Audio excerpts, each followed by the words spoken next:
you're wrong and you know it, will you try to make it right? How will you go about it? Would you be afraid that it won't be received, or you'll be ridiculed, or advantage will be taken of your position, of your supposed weakness? In this video, I interviewed Larry about a set of events in his past with someone he was close to but fell out with because of a certain professional and spiritual concern. It's great that you could join us today.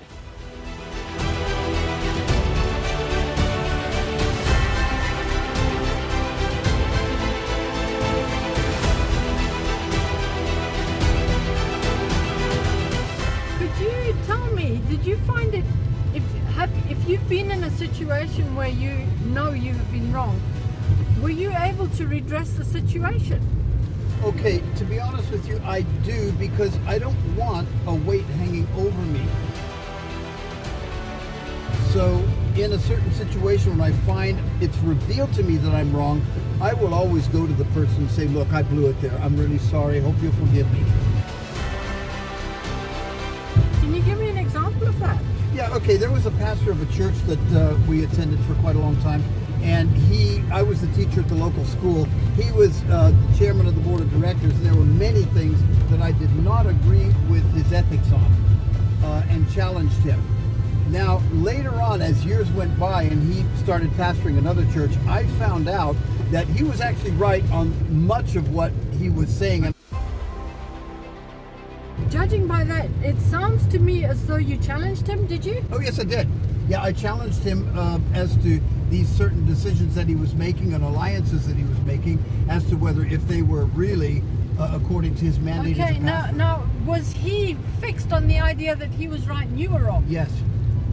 Now that's interesting. Okay, then what happened in the course of time? Okay, in the course of time, it was revealed to me that probably about half of what I thought I had been right on, I was actually wrong. So then what I did is I phoned him up. He was the pastor of another church at the time, and I just said, look, I made a mistake on these points. I also did go over the other points. I said, no, now this I still don't renege on, because I believe you missed the mark there. But these particular points, I was wrong, and I really apologize to you for not seeing that at the time. Okay, did your relationship improve as a result of admitting that you were wrong? No, by that time he moved on to another church, to another locality. So the relationship effectively was not going further, simply because of geographics. Okay, so it was nothing to do with personalities at that stage, it was merely location. Yeah, it was merely location, and I would have gladly took up the relationship never died anyway, because he wisely taught me a lesson there.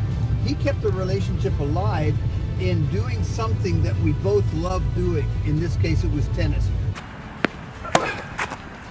We both had a high level of tennis, and we loved our tennis matches. So he kept the relationship alive in spite of our differences by playing tennis with me.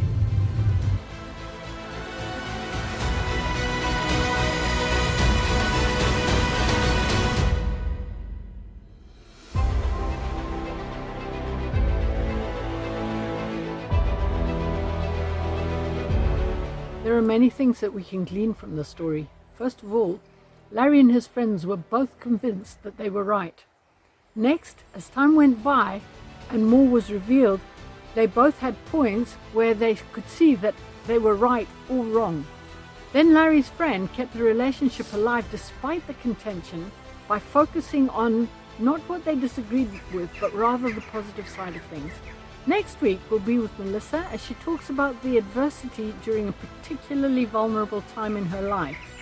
It's something that most women will be able to relate to. Don't miss it. God bless, and bye for now.